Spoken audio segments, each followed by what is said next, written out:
Okay, back to ngenza story time. Sengiyasenza-ke ukuthi kwenzakaleni. Umalume udlule ngomgqibelo odlule ngabo-8 thina sifonele kushawu 9 ukuthi ukwaziwe and ngathi akuthembisi. Okay, kwakuzukuzuku bagcina befona kumakhelwane esesho ukuthi hayi ukwaziwe and akasekho emhlabeni yabo. Okay, ngakusasa savuka-ke noma saya Emzinto basihlala eMaritzburg saya Emzinto. Masifika khona siyoza ukuthi kwenzakaleni nokuthi kuzobuya kanjani. Masifika khona basitshela ukuthi ukwaziwe umfana uShabane-ke lo ukwazi abantu abawu-5 Emzinto and naye uyibulele thina safika eqeda kuthathwa nje i-forensic kuthiwa uyibulele naye. Okay, ngabe nankinga sibuze ukuthi uMasingcwabisane sibuze umfazi wakhe phela bahlala bonke uMasingcwabisane ukhona yini esekuthiwa ukhona usicela inkosi and bawuncoma nkosi yami kwathiwa nje benzakala bekhona nomakhelwane-ke laphayana befikile kumalumekazi bencoma ukuthi hayi khululekani avenza kahle ukhiphe iy'khabhu ezufona negrosa mese uyakulethela netente angazi ney'tulo eziwu-100 yini washo kanje. Okay, ngabe nankinga-ke hayi ngiyothenga i-airtime siwufonele siwazisa ukuthi hayi akasekho umuntu kade edlala-ke uMasingcwabisane wemkhize akasekho. Mese ubhuti athi okay kulungile ngizonenzela ngicela bandla mase ngizonitshayimela nje bese nisho ngicela nifike senizositshela ukuthi ulandwa nini. Washo kanje okay fine ngabe nankinga umsombuluko sivukele emaphoyiseni masifika emaphoyiseni siye emoshwari.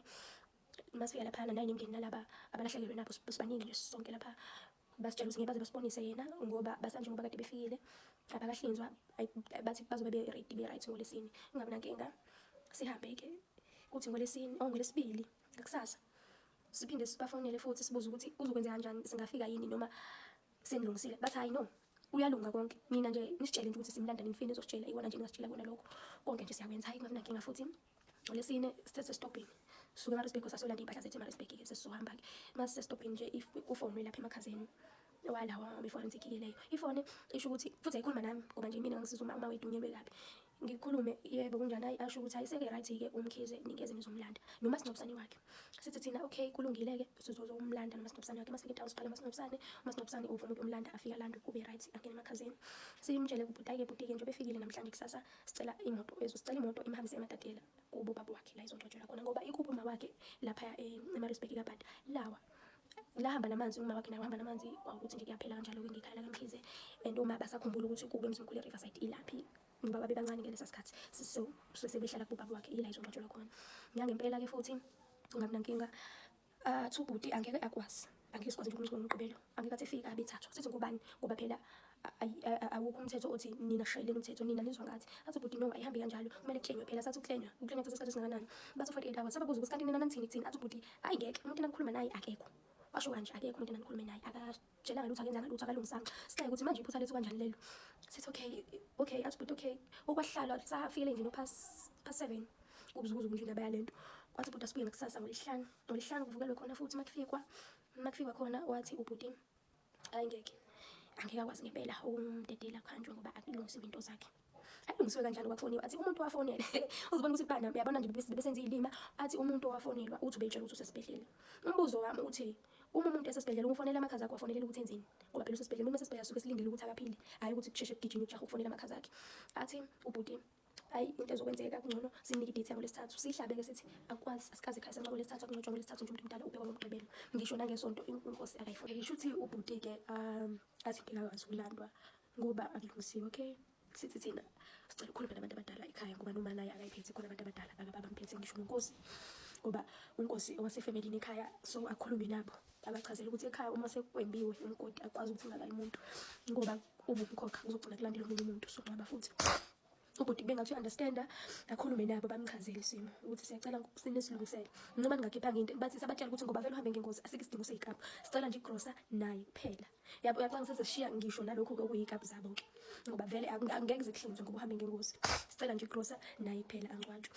Ubhuti wangathi uyezwa wathi ayi inkinga ubuntu waphethe akekho and akayiphethe nayo semsebenzini uya-understand uzwelana nathi kodwa ayikho into azoyenza.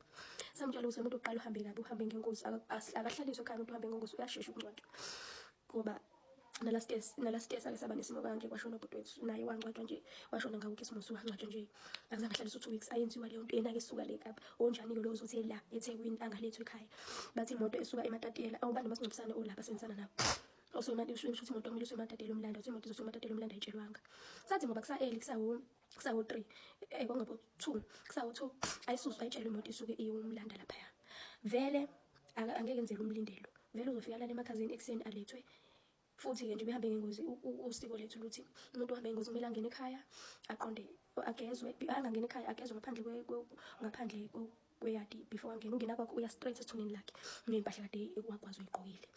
Okay, banqabe futhi nalapho athi uma okay ngoba siyahlisa konke, sesicela yena-ke manje imoto sizoyisiqashela yona isuke ematateli emzinto, isuke emzinto iphindele ematateli. Wanqaba wathi ngekakwazi ukuyenza leyo nto. Sambuza ukuthi kanti into enifunayo, ninqaba yonke into esiyicelayo. Wangafuna ubhuti wabantu wathi uyazwelana nathi, uyabona iphutha akulona lethu ngoba lento le kade yaziswa, iphuthe lalo ofonile bekhulunywa naye ubani, sasho ukuthi asimazi and sasiphithanelwe yikhanda nathi asisakhumbuli. Athi ubhuti ayi uyafisa ukusisiza manje akayiphethe naye, angaxoshwa ngisho ukuxoshwa. Saqasha imoto-ke ngenkani esuke ematatela, yafika laphayana umzinto, yafika bamcela-ke lapho amakhaza la akuwona-ke umalume, akuwona wasicela inkosi, uceleliwe lapha ngazi i-Heaven Gates Funeral Service lapho, ngikhohliwe kodwa lapho nje ngasicelelwe lapho. Mase ephuma ukhishwa kuplastiki, akho ngisho ikhofini. Ayibo saxabana nalobhuti omlethayo ukuthi akukwazi nje ukuthi angahamba ekuplastiki 2025 khona umuntu usambe ngoplastiki ongcotsho ngoplastiki. Ayibo hayi ubhuti sivuthe nje futhi ubhuti understand, achaza athi lamakhaza akuwona wasicela inkosi, lamakhaza lana sisuke sisebenzisana nabasuke becelelele ukubafaka lathina. Uma nifuna ibhokisi kumele nilithenge. Ayibo sibuza ukuthi ninqaba ngayo yonke into, senqaba nangebhokisi-ke manje sekumele sithenge ibhokisi uma sinobusane singawazi singahlangene nanawe kuyini nikhulume nawe. Sikhulume nalo bhuti lona athi akuvumelekile ukuthi asinike ibhokisi, kodwa ngoba uyazwelana nathi ucela nasebhuti abantu shame anginasifupha, ucela siyifihle le ndaba singayikhulumi.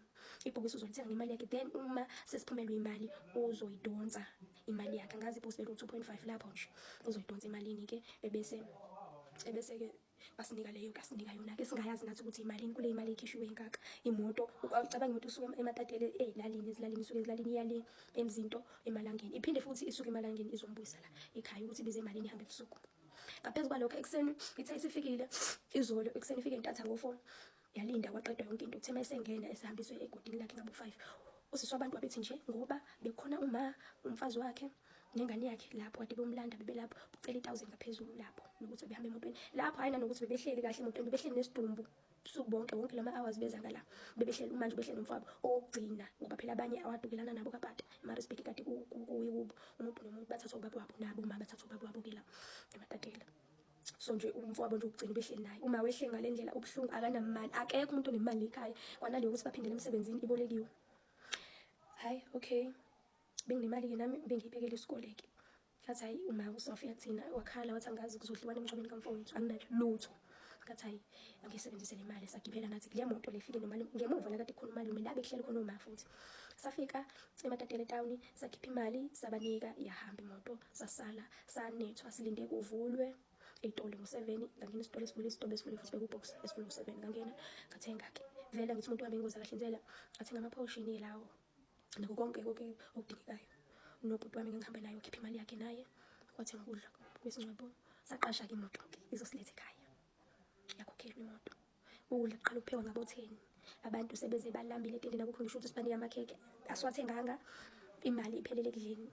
Bekungumendlwane, bengawona umngcwabo, bekungumendlwane, angiyazi into beyizolo. Ngabafonela, ngazama ukubafonela ebusuku seku-right-ke, ngababhalela imessage ngababhalela imessage ebusuku vele ku-WhatsApp, ngababhalela ku-WhatsApp namhlanje, ngazama ukubafonela bayibambe inamba yami. Okay, sathi shuthi-ke ayikho-ke ngababhalela ukuthi okay nje beningangiphenduli. Uma kwadlula 7 days ngiyahlula-ke ngoba siyayidinga i-refund esomndeni, siyadinga ukuthi ngixolise ngene kwenze kona ngoba iphutha belingakazela bakuthini, iphutha likunini. Baphika nanokuthi ngoLwesibili kwafiwa wafona futhi baphika yonke into, bayaphika nje ithina nje abantu esilongi bayaphika. Nanokuthi nje ngesonto safona sasushonile bayaphika, bathi nje safona sathi bathi sesibhedlela. NgoLwesibili bayaphika nangoLwesibili baphika yonke into.